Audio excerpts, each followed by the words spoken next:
You're unbelievable.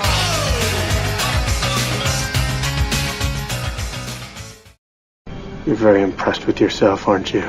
I have my moments. Hey, what's up, Xbox world, YouTube world? This is Barney is God from iGamerDie.com. Before I get on with this third episode entitled Road Rage, I have to give a quick shout out to one of my friends, buddies, confidants, Nathan Reed. That's his Twitter and gamer tag on Xbox Live, so you can hit him up. He's a very cool dude. He's actually leaving for an entire month to study abroad. He's not studying abroad in the sense that, you know, he has an immoral, pleasure-seeking female friend that he goes over to his house, or her house, and studies her mannerisms because she's kind of whorish. No, not studying abroad. No, he's actually going to a different geographic location. He's going to Hawaii to get some geology credits, but again, I wish him a safe and happy trip. And this actually fits in nicely with my next third episode entitled Road Rage, because road deals with a form of travel. I know he's going to be flying there, but travel, okay? Stick with me. We're going to get through this together and create a memory. But yes, travel. Road rage is a phenomenon where you're driving in a car and there are just dumb people around you doing stupid things, not paying attention, and potentially causing car accidents. And car accidents cause headaches. You got to go through car insurance, fill out a police report, get a rental car, etc., etc. In even more serious cases, you can get injured, and in very fatal cases, you can die. So I think the rage is amplified more so with stupid people in vehicles of death, because of the consequences or potential consequences of them not being fully attentive or distracted with their driving. So I think that's why people are very angry when it comes to people making mistakes that they shouldn't have been making if they were just paying attention. And hence, this entire central thesis of this third episode, Road Rage. Now, what I want to do for the viewers out there listening is give them some techniques that I personally use to sort of get away from being angry in terms of driving. There are three simple techniques. The first one is make a playlist of comedians. So Google search a bunch and, you know, go onto iTunes, download their material, put it on a playlist if you've got iTrip, or burn it onto a CD if you've got a CD player, and listen to it, because it makes you feel happy, it's funny, and you have a bunch of positive energy when you arrive to school, work, job, dropping kids off to the daycare. It's just a good time. Now, the three comedians, my go-to comedians, are Mike Birbiglia, Dane Cook, and Aziz Ansari. Or Aziz Ansari. Aziz Ansari, yeah, that's his name. He's a funny guy. Sorry for butchering his name. But they're three very different, stylistically speaking, comedians. They've got their own little unique styles, and it keeps things fresh. And the trick to this technique is just making sure that your things are updated and you constantly have new material, because if you're listening to old material, your mind has a tendency to drift through to things, you know, in your environment, and you focus on, you know, people doing stupid things, and sort of defeats the purpose of why you made the playlist in the first place.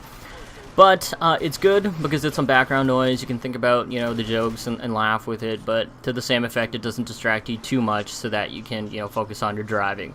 The next thing is carpooling. So if you're going to school, work, you generally have a coworker or a classmate in, you know, hopefully in the same geographic area, and you can pick each other up. One week you drive, the other week they drive, and it sort of alternates, so that anger with the road rage, you know, Monday to Friday, every single week doesn't build up. And if you know it's a week where you're off, then you can sort of take it easy and not worry too much about, you know, stupid drivers, unless, you know, the person driving you is a complete tard themselves, and they're one of the stupid people that you hate. But, you know, again, you know, hopefully you've got, you know, a coworker or a classmate friend that is very, you know, at least decent at driving. But, you know, that's technique number 2. The third technique is getting a hands-free talking device, okay? You can talk on the phone, but make sure you're not talking on an actual phone. Make sure you've got a hands-free device. And, you know, this is especially true for people who have a significant other in their life, you know, a wife, husband, fiance, girlfriend, and their time schedules just do not sync up. Like, obviously, they're going to be doing their own things, forwarding their own life. But in the event that, your time schedules just do not coincide, it could be a good opportunity. Let's say, if they're getting ready in their house and you're already out of the house driving to wherever you're going, you can talk to them using hands-free device, and they could be talking to you over speakerphone so you can catch up. But in all three different cases, it definitely works. You'll see an improvement. Just try it out for a week if you don't believe me, and you'll see that your attitude improves.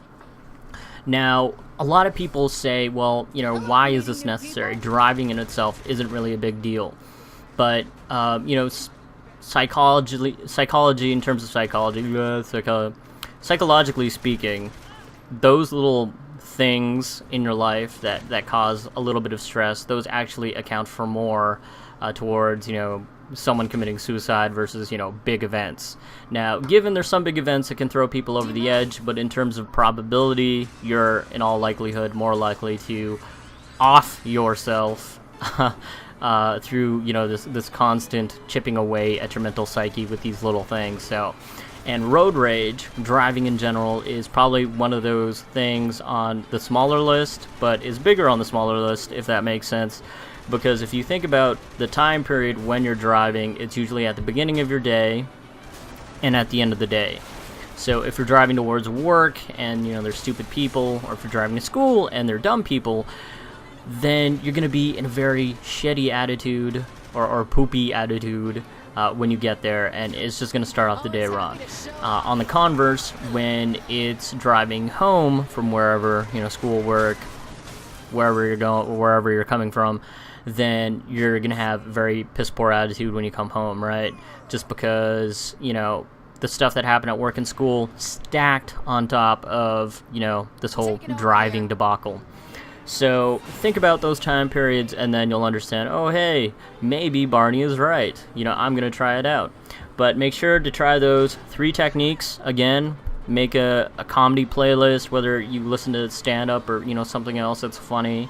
Number 2, carpool or talk to a loved one using a hands-free device. And, if you're talking to someone in this day and age where everyone's up and about doing things and, it's really hard to sit down and talk to someone, it could be one of the very rare opportunities, that and dinner, where you can sit down and catch up with people. But that's going to be my episode for today. Hopefully you got some value out of it, and watch this little part because it's hilarious, and see you guys next time.